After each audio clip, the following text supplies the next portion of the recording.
Stanford University. All right, guys. Welcome back again to CS193P Lecture 14. Today we're going to be talking about multi-touch events and gestures. I'm going to steal that from you. Obviously, we've got another guest lecturer today. Jason Beaver works with me on UIKit at Apple. He's going to be talking about multi-touch events and gestures. He was one of the first people actually working on the UI Touch and UI Event APIs at Apple, so you can thank him for all the cool stuff that we've been doing since then. So a couple of announcements first. We've got Presence 4 is due next Wednesday. That's paparazzi for you. Yeah, no, that's what I meant. I'm reading. Yeah. Yeah, and the final project, obviously, proposals were due yesterday, so a little bit late notice, but we've been saying it for a while, so hopefully everyone got theirs in. I know we got a big mess of them at 11, 12, 1, 2, 3, 4. So good work with that. If you didn't get them in soon, just get them to us, and we'll get back to you on all of that. So that's really all I have. I'm going to turn it over to Jason for touch events and multi-touch. Thanks. All right, so let's get started here. So before the iPhone came out, I mean, there were lots of mobile devices, and the way you interacted with them was scroll wheels and buttons and things like that. A few had touchscreens, but it was using a stylus and things like that. But most of the interaction was rather indirect. If you want to scroll something, there was some sort of scroll wheel. If you wanted to click on a link, you had to somehow navigate via buttons or whatnot to a link and find some button to select it. The touch interface really sort of changed all that. It let you directly interact with things. If you look at the video here, you can really naturally scroll around, zoom in and out on things, click on links without really having to learn anything. I mean, I can hand this to my 2-year-old and she can kind of run around and figure out how to navigate. But so this list really gives your users the ability to interact with stuff on the screen a lot more like they do with a mouse on the desktop, where they can kind of directly interact with content. But fingers really aren't like mice. They're kind of fat and pudgy, at least mine are. So when you touch on the screen, it's not a very precise touch point. When you touch on the screen, it's actually sort of an elliptical contact patch that the driver sees. And as a developer, though, you really just kind of want to know about the points that the user clicked on. And it turns out it actually isn't just the centroid of this. When we did a lot of studies having users touch on things on the screen, they tended to think they were touching at things right at the tip of their finger, but the pad of their finger was quite a bit below where they touch. And even that was dependent on sort of the shape of that ellipsoid. So the driver in the iPhone actually analyzes all that information as well as the orientation of the screen and computes sort of a single touch point where the user most likely thought they were trying to click. And that's what we pass on to the applications. So we're going to talk about a few different things today. So we're going to talk about a full touch sequence, what happens as the user's finger comes down, moves around on the screen, and then lifts. How the touch is represented to your application and delivered to your application. And talk about single touch sequences, multi-touch sequences if multiple fingers are on the screen, and what happens if those fingers are actually in different views or different objects on the screen. We'll talk a little bit about how the touches are routed within the application to the views you're interested in. And finally, if all you really want to do is associate some action with something like a tap on the screen, the UI control class actually lets you sort of forgo knowledge of the intricacies of the touch handling and just sort of immediately assign that binding. So we'll talk about that a little. So let's start with what a touch sequence is. Starts when the finger contacts the screen, obviously. We'll continue to update touch location as the finger moves around on the screen, and then you'll be told when it lifts. So how's that represented in the application? There's a class called UI Touch that represents a finger on the screen. It has several different properties: a timestamp that represents the last time the touch was modified in some way, a phase which indicates what the touch is doing right now. Did it just begin? Is it moving? Is it stationary? Has it just ended? Things like that.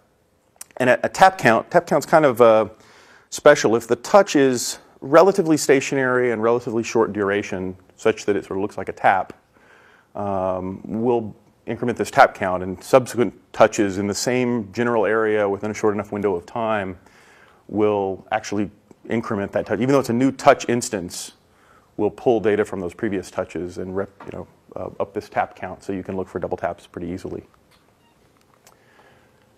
There are a couple of properties on the touch that associate it with a window in your application and further for a view within that window. When the touch first comes down, UIKit figures out which window on the screen should receive that touch. And in almost all cases, there's just one that's full screen. And then the window further figures out which view in there should receive the touch. And you have quite a bit of control over that, and we'll talk about that when we get to touch routing. And finally, there are a couple of methods on the touch to find out where the touch is. There's location in view and previous location in view. If the touch is moving, you can find out where it was. You can use this for simple velocity calculations and things like that. Notice there is a view parameter. You don't have to find out where it is in the view that it's bound to right above. You can actually pass any view in the system, so you can find out where it is in its super view or even in the window just by passing in the window there. UI touches are delivered within a container class called a UI event. This has a single property called timestamp whenever the last time the event was modified in some way. And there's three methods to get a hold of the touches that are in there. You can ask for all of the touches, and these are every touch that is tracking somewhere inside your application.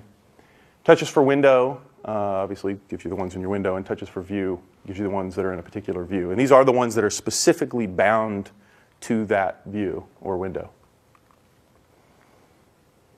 So graphically, we have an event. It contains some set of touches for all the fingers that are on the screen right now. Those are bound to some set of windows and further to some set of views within those windows. If we ask for all the touches, we'll get back a set with everything. If we ask for touches for window, for window A or window B, we'll get some set for the appropriate touches there. And then finally, touches for view, we can ask for the various views, and we'll get back sets containing just the touches that are bound to those views.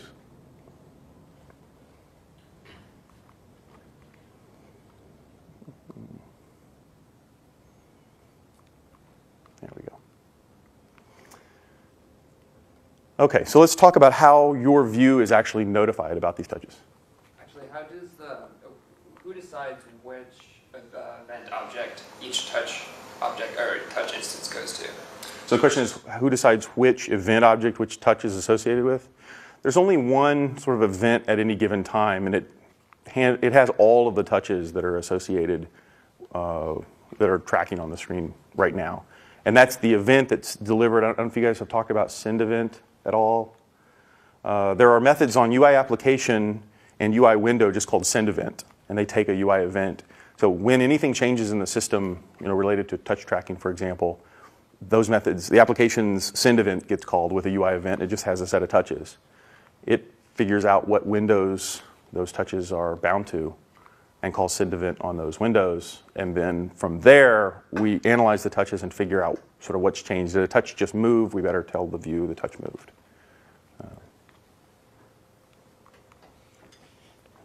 So to receive touches, you need to be a subclass of UI responder.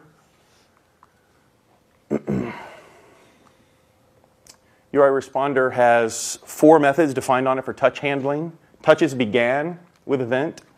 Notice it takes a set of touches. These aren't ordered in any way, which is why it's a set.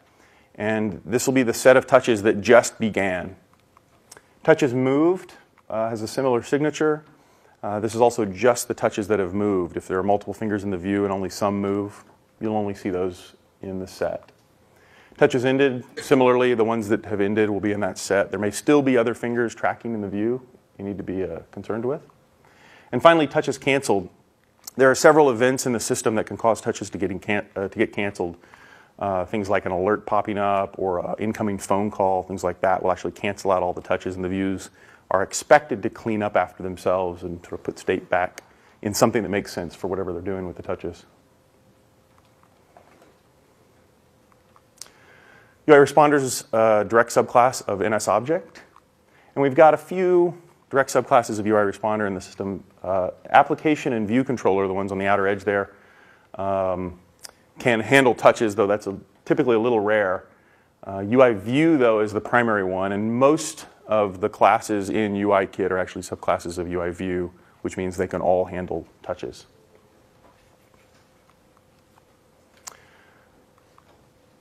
So for a single touch sequence, imagine some view filling the screen here. Finger comes down on the screen. We'll figure out which window and which view that touch is associated with. And we'll send that view a touches began with event. And the set of touches will, in this case, contain just a single touch. One thing to note here, we've shown sort of a simulated address here. So that's the pointer to this touch. In this case, it's 1, 2, 3. For the entire time a finger is tracking on the screen, it's represented by a single UI touch instance. And you can actually hang on to that and even associate data with it if you want to associate data with that finger as it's moving around on the screen. The phases began because obviously this touch just began, and there's some location that represents where the touch currently is. As it moves, that view will receive a series of touches moved with event calls. It's the exact same touch instance. The phase is now moved, obviously, and the location will be updated to reflect where it is. And so you'll just get a series of those pretty much as fast as the driver is processing those. When the finger finally lifts, you'll get a touch as ended, again, the same touch instance, but it's in the ended phase, and you'll be told where it was when it lifted. For cancellation, it's pretty similar. The finger will come down. You'll get a began. You'll get a series of moves in the same way. But let's say a call comes in at this point. Instead of the end, you'll be sent touches canceled. So you'll get one of those two end calls, but not both. How long does a UI touch live for? You said it lives as long as the finger's on the screen. The minute it's lifted, when the phase changes to ended or lifted, then does the thing get tailed? At the end of the run loop, it'll go away. Okay. Yeah, it's auto, I think auto released at this point, and so it's sent via send event, which means it's sent to touches ended. You can certainly interact with it there, but it'll go away at the end of that. You shouldn't hang on to it beyond that time. All right, so we're going to do a simple demo here. This is just a simple full screen app with a little image view in the middle, and we're going to start with just handling a single touch, and we want to be able to sort of move that photo around on the screen. So the video will look sort of like that.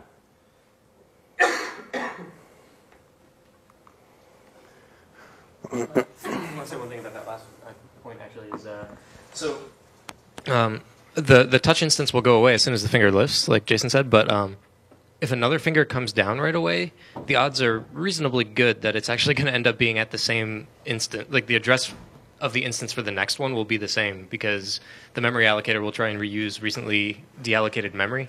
And since it needs another instance of UI touch, which will be the same size as the one it just deallocated, it'll probably get that same address back. So it's especially bad to hang on to the address of the touch past touches ended because you might not even notice it. It might not crash. It might just start looking at the next touch that just came down afterwards. Right. Okay. So I have a simple little project here. There's really nothing in it so far. There's an application delegate which gets the main view controller and puts its view in the window. There's the view controller, which doesn't do much of anything except set a background color to white.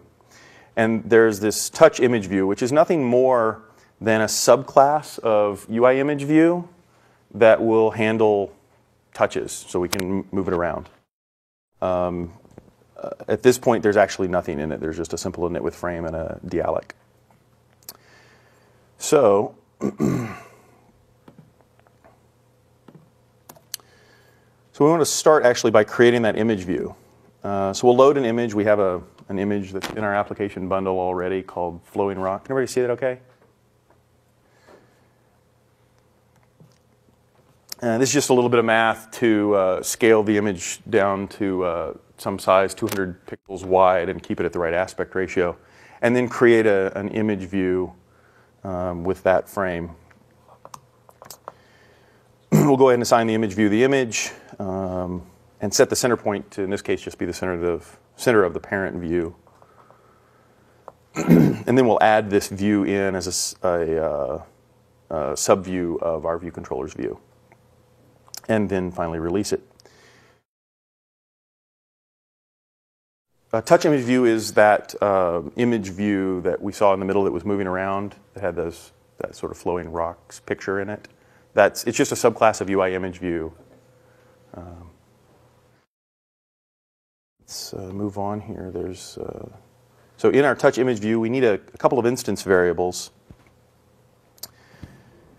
We're not going to get into sort of the specifics of how some of this work. The sample, I think, will be made available, and you can look at some of the transform handling when we start to do multiple fingers. But for simplicity, so we don't have to rewrite it when we move to the multi-touch version of this app, we're going to do this the same way now. So there's a transform, an affine transform that just basically represents how the image is scaled and rotated and moved from the default location. And then there's a set of begin points so that we know we can compute, given where the fingers are now and where they started, what that transform is.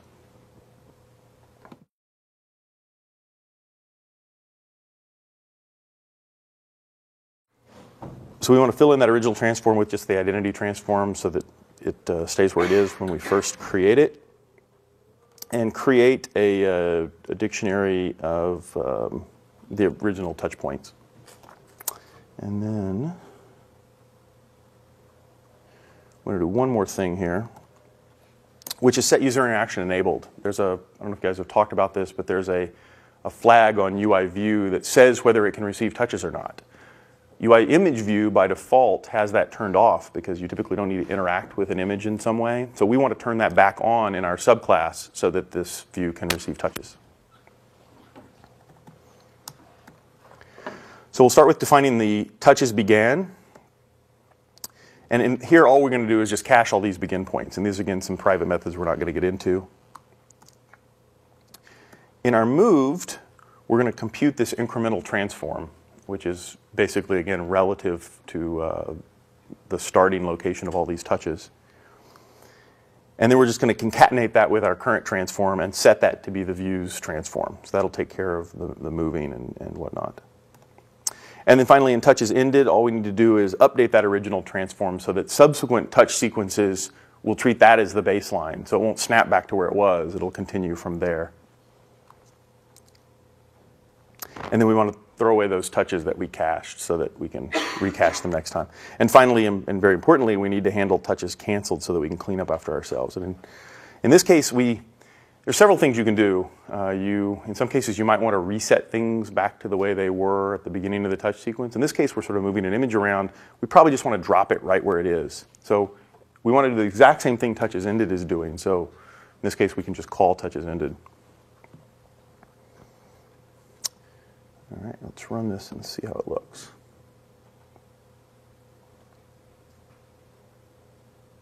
So we have the UI image view that's popped up in the middle, and if I click on it, I can sort of drag it around. If I drop it, I can pick it up again from somewhere else, and notice it sort of tracks from wherever my finger is. It's not centered on the finger or anything like that. It's all just in relative position. Okay. Any questions on that? Okay.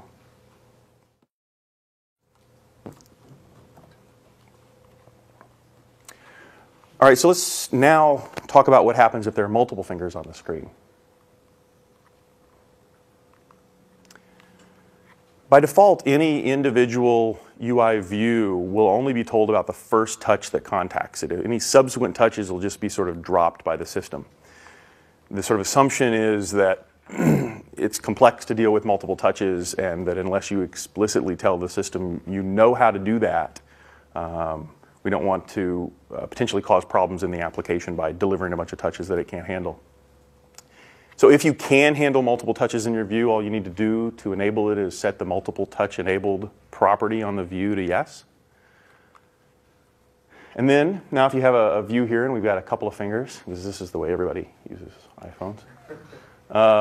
First finger comes down on the screen, and we'll again find the appropriate window in view. We'll send that view a touches began, and we've got here, in this case, touch instance 1, 2, 3. And as it moves, we'll send touches moved, same instance. So far, this is exactly like the single touch case. When a second touch comes down, the view is going to receive a second touches began with event message. In this case, there's a new touch, ABC, and it's in the began phase. And notice that other touch, sort of grayed out right now, it's actually not delivered as part of this message, and it's in the stationary phase. If you were to ask the event for all the touches for this view, you'd find that touch, and if you asked it for its phase, you'd see it's not moving. If both move at the same time, the view will receive a single touches moved message. The set will contain both touches. They'll both be in the move phase, and they'll both have updated locations. If just one moves, the view will still receive touches moved, but the set will just contain the one that's moving again. The other one's stationary. And then when they lift, you'll get a touches ended. The set in this case contains both. But if they lifted one at a time, you'd receive 2 calls to touches ended, each with a set containing just the one that ended at that time.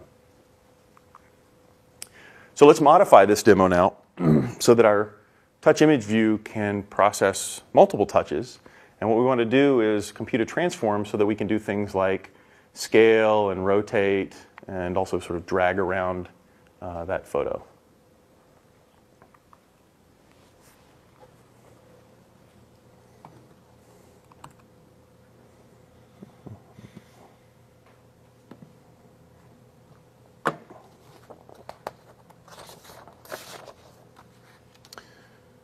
Okay. So the first thing we need to do is go to our touch image view and tell it that it can handle multiple touches. So we're going to set the multiple touch enabled property to yes. And then now in our touches began, we used to just cache the begin points, and that's all we needed to do there. But now the set of touches are actually changing there. So we need to do a little bit more work to adjust that transform. So the first thing we're going to do is ask the event for all of the touches for our view. We're going to make a copy of that. And then we're going to subtract out the set of touches that just began by using this minus set method on InIsSet, or InIsMutable set. And this gives us the set of touches that were in contact with this view prior to this touches began. And if we actually have touches that were in contact, we want to update the original transform, which is exactly sort of what we needed to do in touches ended. And then we're just going to recache the begin point. So it's going to effectively look like we started over with this new set of touches. In touches ended, we need to do a very similar thing because not all of them may end, obviously. So we'll figure out the remaining touches by getting the touches for view and subtracting off the ones that have ended. This will leave the ones that are still present on there. We'll cache the begin points for those. And that's really all we need to do. So now if I don't have a lot of flexibility in the simulator to move these around like I do on the phone. They basically will stay around the center point if I want to do rotations.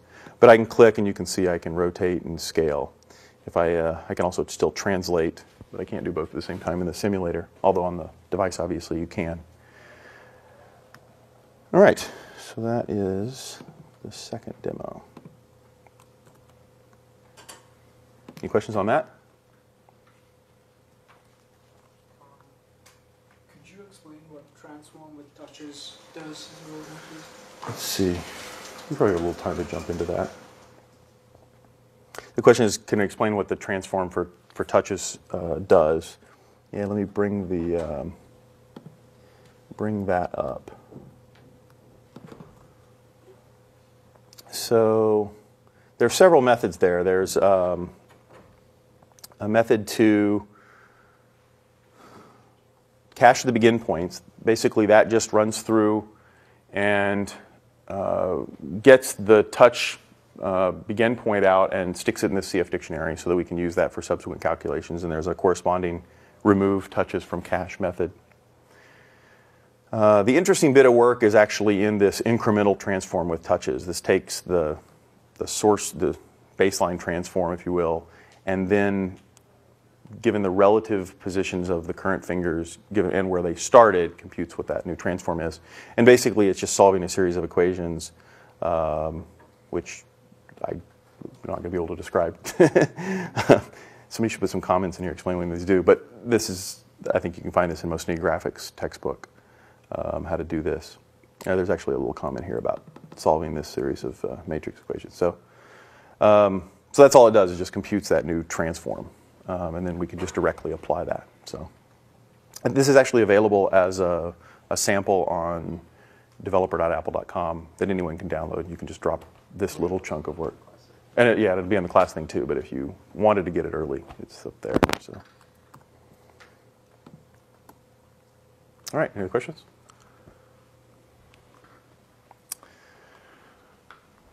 All right, so now let's talk about what happens if those touches are in multiple views. So in this case, we have a real simple app with just two big views.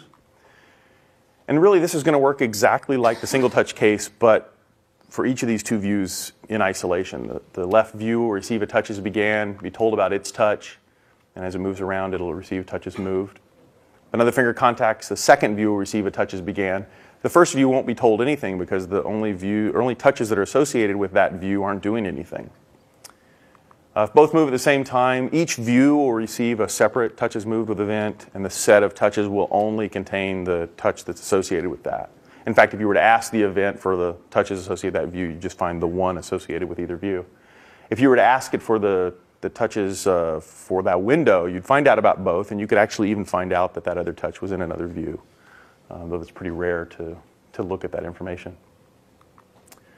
Again, this one just moved, that one view receives a touches moved. And they lift here, and both views will receive a separate touches ended with event message.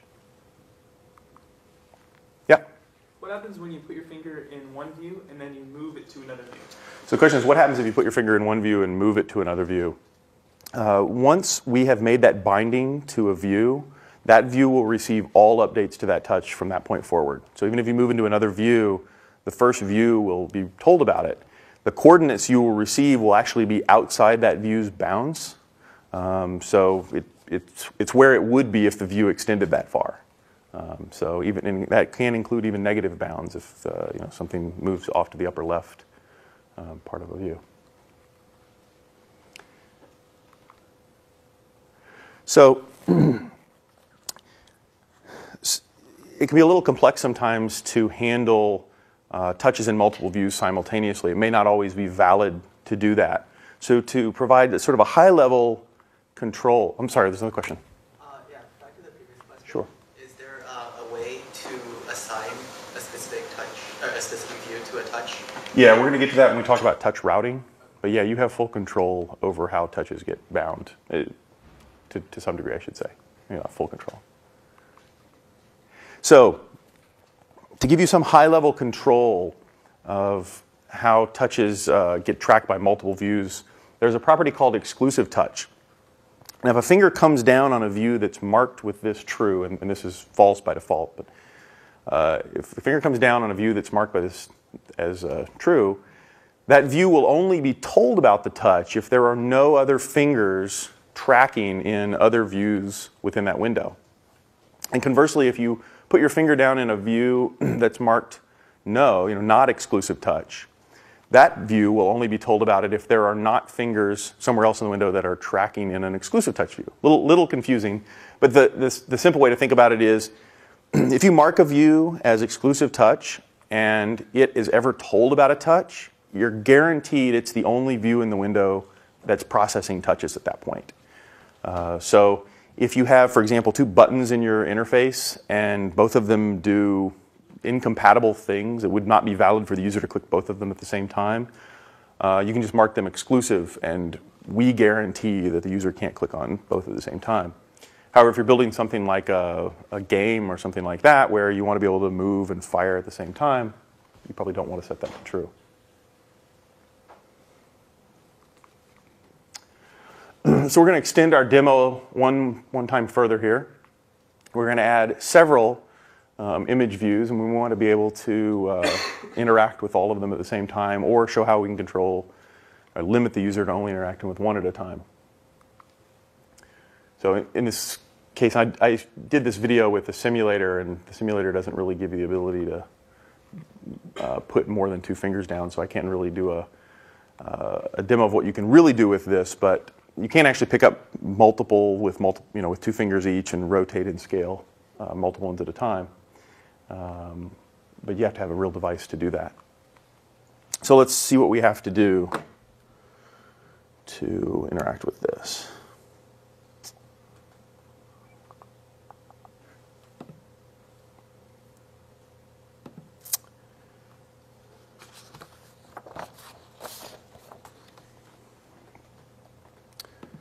All right, so we're going to go to the view controller. We're creating one image view here with that little block of text, and we'll just do the simple thing here and just duplicate that block of text a couple of times.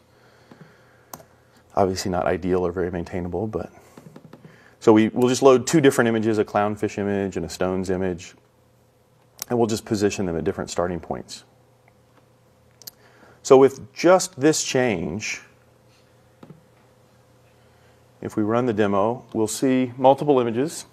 I can still interact with any one of them. I can still rotate and scale any one of them. Or I can pick two up and move them around sort of separately. And like I said, if we're on a real device, you could even rotate and scale multiple at the same time. But suppose you didn't want to actually let the user interact with all of these at the same time. To fix that, all you need to do is go over to the touch image view and just specify that it's an exclusive touch view. And this will prevent the system from delivering touches to more than one of these at the same time.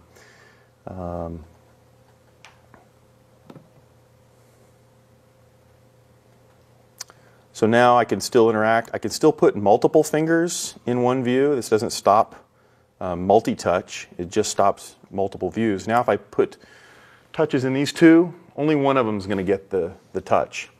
The order is, if they're exactly at the same time, the order is really not defined, but generally there's some tiny window between them, so it's not an issue. Let's see. There's one other little thing that I have here we'll throw in to the demo, which is, if you look at this, you can have views that are behind other ones, and there's really no way to reorder those. But suppose you wanted to have ability to maybe double-click on one of these and have it pop to the front. All we need to do is in our touches ended, just go through the touches that are touching there, check to see if the tap count's greater than or equal to 2, and then just call the method on the super view to bring that sub view to the front. And if we run this now,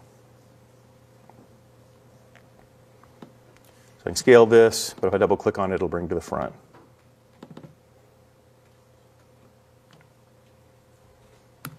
All right, any questions? Okay.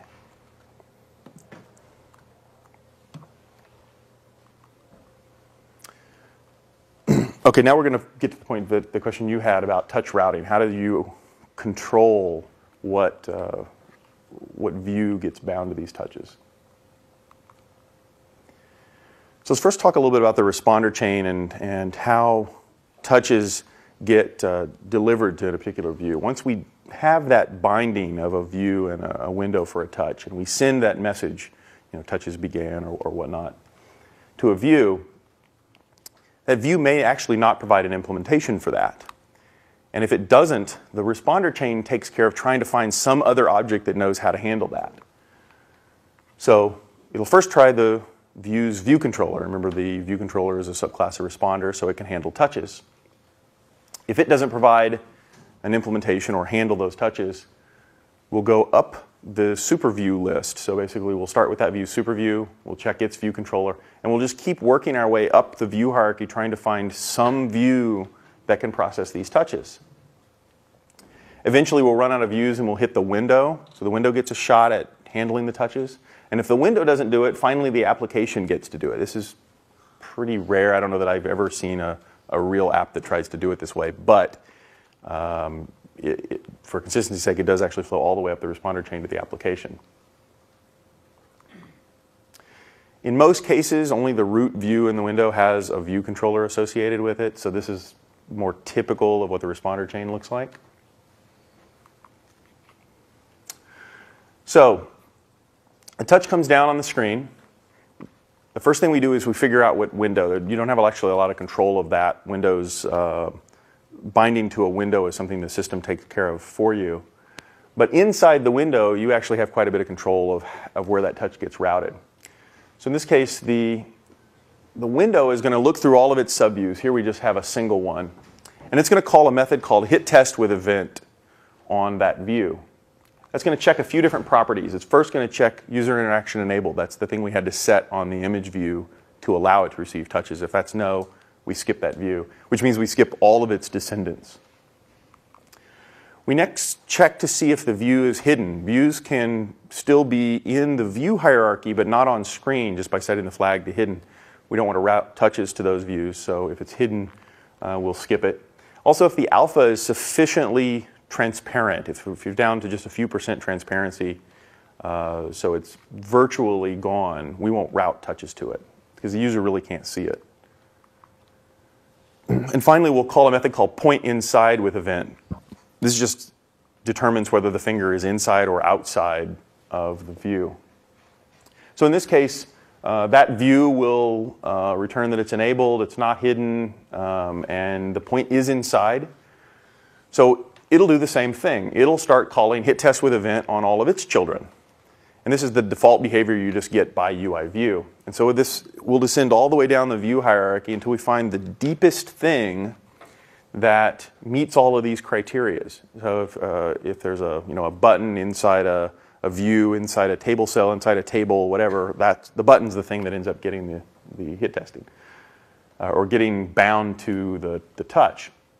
But if you want to change that for some reason, even though you have views that are in your app that can process touches in a parent super view, you can override hit test with event and control that. If you want to return a different view, you can do that, even a view that doesn't meet these criteria.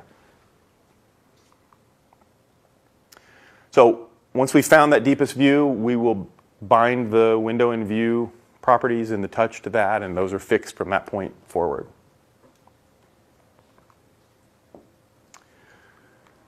So let's talk a little bit about UI control. I mentioned earlier that if all you want to do is associate some action with some event like the user tapping on something, you don't have to handle touches directly to do that. UI control provides a way to simplify that.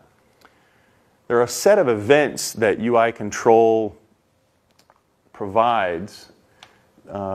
If you touch down on a control, that triggers an event that you can associate an action with. Or if you touch down repeat, which is basically multiple taps on a control, you'll get this touchdown repeat event, and you can just set that to fire off some method on some object you own. If the touch moves around either inside or outside of the control, we'll send two different events for those. And as we cross the boundary, either entering or exiting the control, there are events associated with that as well. And then finally, when the touch lifts either inside or outside of the control, there's associated actions or events there. So the typical thing is like you have a button. When the user taps on it, you want to do something. All you have to do is set up an action associated with the touch up inside control event, and your action will get called when they tap on the button. If they do something like press and hold on the button and move out and lift, you won't see anything. If you press and hold and move out and in, back and forth, but finally lift inside, you will see it. And you don't really care about what's happening with the touch in the middle. There's one final one, which is cancel. This is really similar to the touch is canceled thing. If a touch does get canceled, you can find out about it. So let's look at how we associate those actions. There's a method on control called add target action for control events, so you can actually specify multiple control events for a single action. The target is the object you want to receive the notification, and the action is just some method selector. I assume you guys have talked about all that kind of stuff, right? The action can actually have three different signatures. It can be a method that takes no arguments. It can be a method that takes a single argument with it, which is the control that triggered the event, so button or whatever. Finally, it can take two arguments, and the first one's obviously the control that generated the event, and then finally the event itself, and that allows you to get in and look at the touches if you need to.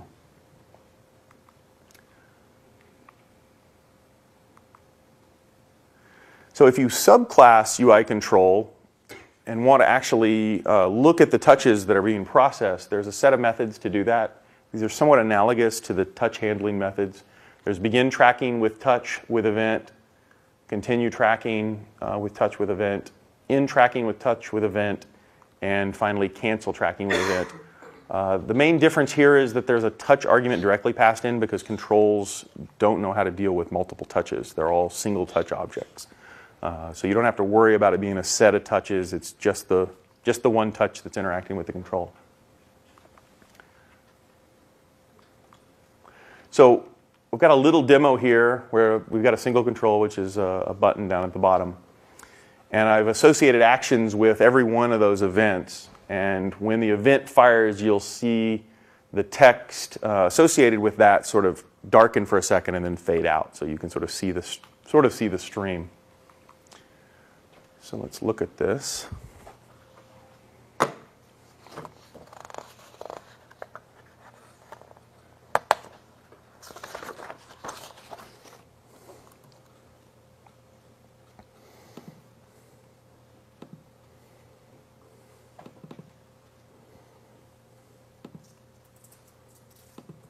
Clean up a little here.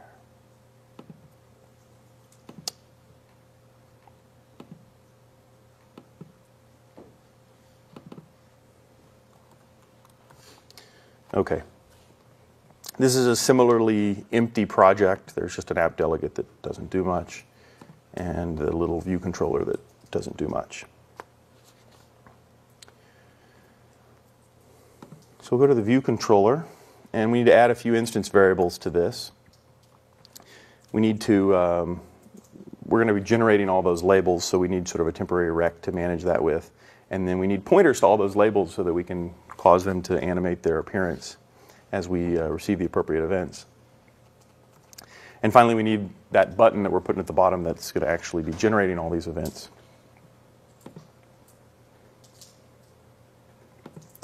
So in the implementation, we'll add a method called addLabel with text that'll just take care of generating one of those labels for us. It'll allocate a label, set an appropriate font, color, text alignment, alpha or transparency, the text that's passed in, and finally add that into our view controller's view, and then clean up. It'll then position it based on where the previous one was positioned so that we sort of stack them down the screen, and then finally return it. Now, when one of those events fires, we sort of want to highlight this so it flashes on the screen. So we'll add a method called highlightLabel. Scroll it so everybody can see it. All this will do is set the label's alpha to 1, so it's fully opaque. And then we're going to begin an animation context. You guys talked about animations and stuff, so this should be old hat to you. Begin an animation context. Set the animation duration to 1.5 seconds, set the alpha back to wherever it was, which was the default alpha in this case, and then commit the animation. So that'll cause it to go opaque and then over 1.5 seconds fade back to partially transparent. Now in our viewDidLoad,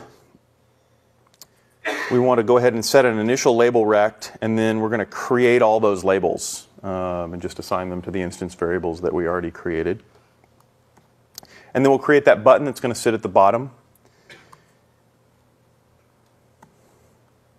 We'll set a title on that and then add it into the subview. And then finally, we now need to associate those actions, those events to actions on our view controller. So basically, we'll add our self as a target with some selector that's appropriate for each of the event types, and then pass in whatever appropriate control event. There. So, let's see. Now we need to provide implementations for all those things. So we'll look at one sort of in particular. Touchdown we'll simply call highlightLabel, touchdown label. The rest are all pretty similar. And then finally we just need to release all of those objects when we're done. And I think that's it. So now if we run this, hey, let's do the same thing. Great.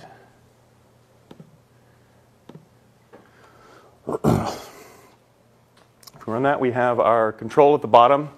When I press down on it, notice the touch down highlighted for a second. As I move around, I get a drag inside is staying dark, which means it's receiving a continuous sort of series of those. If I pause for a second, you'll see it fade back out. If I move over and cross the boundary, you'll see there's actually a threshold outside controls that you have to actually cross to get an exit. Because again, touch we're tracking fingers here, right? And people aren't as precise with those. So we give you a margin of error. If you get far enough outside the control, you'll get an exit. And now we notice we're dragging around outside the control. And if you get close enough, we'll come back. We'll get an enter followed by a series of drag insides. And of course, if you lift, you'll get a touch up inside. Or if you drag out here, you'll get a touch up outside. There's no easy way for me to simulate a cancel here. So, and if I tap multiple, you'll see touch down repeat if I'm tapping there. That sort of shows all of the different events that get generated. Any questions on that?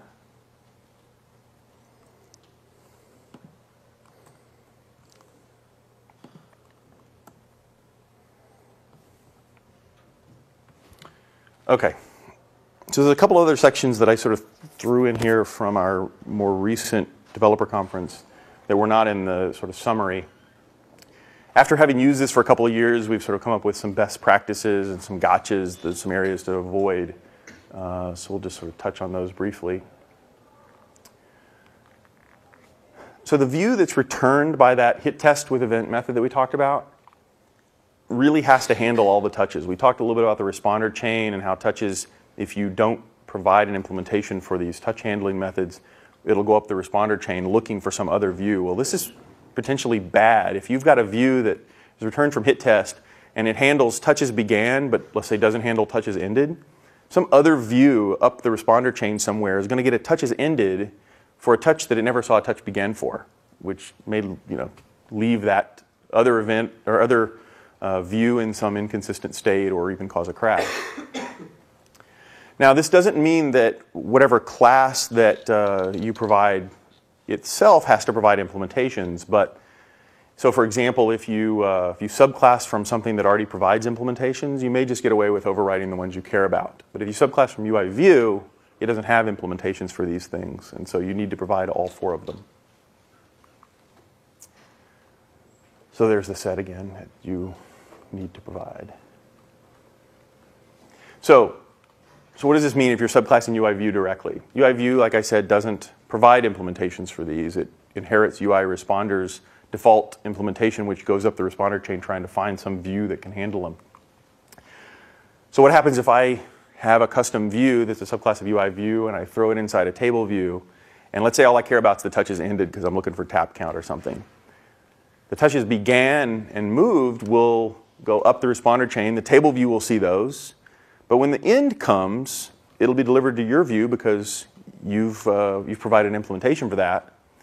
And the table view will never see it.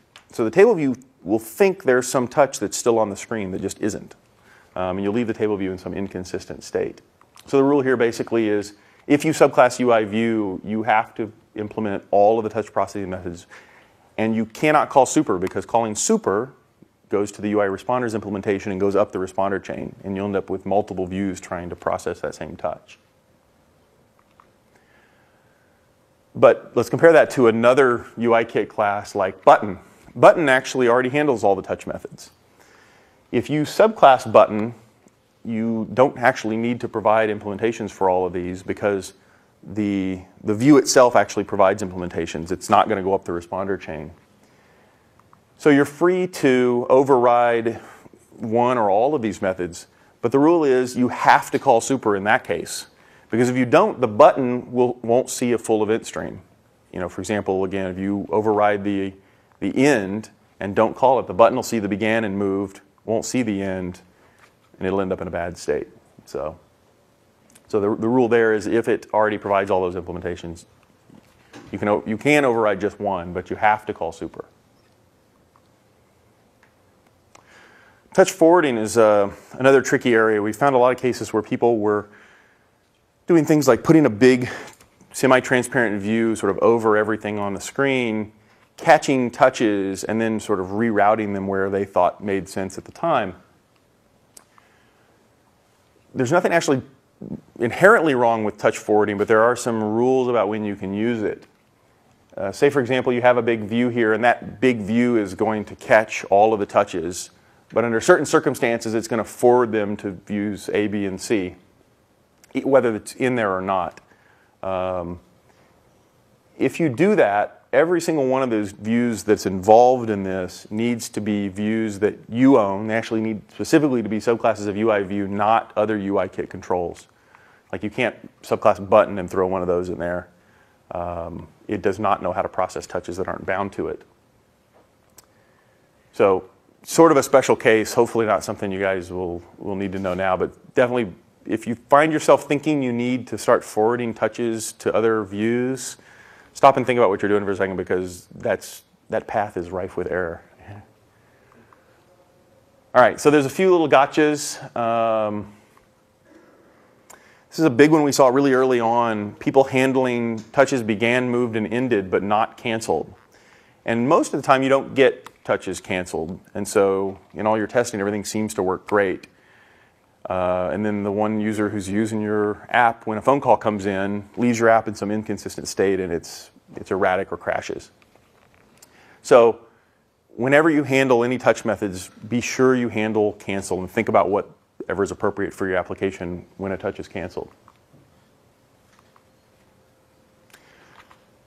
I mentioned this a little bit before, but forwarding touches to UIKit classes is simply not supported. Oops.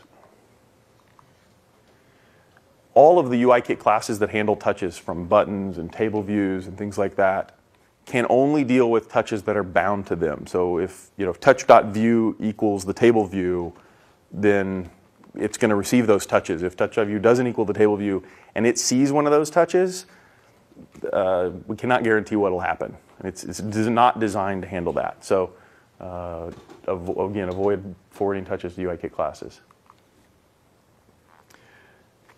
Similar to what I mentioned before, if you subclass a UIKit class and conditionally call super, this is exactly the same case as just not calling super at all. Basically, the parent class doesn't see the full event stream, and you're going to leave that view in some inconsistent state. So if you subclass a UIKit class that provides implementations, you need to let it see the full event stream. Yep. What if you just don't ever call super on any of them and you implement them all? So you can like subclass the UI button and implement all the things yourself. That's totally fine to do. Actually, is that? Yeah, in that particular case, I'm sorry. If you subclass UI button, override all of the methods, but don't call super on any of them. You won't get any of the default UI buttons event handling, but that may be fine for what you're doing. But that's actually is an okay sort of edge case. But only because the button isn't seeing some partial event stream. That's really what you're trying to avoid, is something like a button seeing a partial event stream, or seeing something that isn't associated with it, something like that. So we've seen this a few times where somebody's trying to do something kind of tricky, like, for example, they're handling a touch, and in the touch is moved, they want to stop processes. They call they call super touches ended from their touches moved. That's who knows what state that's going to leave the parent object in. Basically, it's been told a touch ended whose phase was moved, so it wasn't even in the correct phase. But then you haven't really told the touch handling system that touch is ended, so it's going to continue generating events for that thing, and the view may see more of those. And basically, if you're calling super, make sure you're calling super for the actual event handler that you are overriding. So that's really it. That's everything we discussed today. We have a little bit of time at questions, I guess.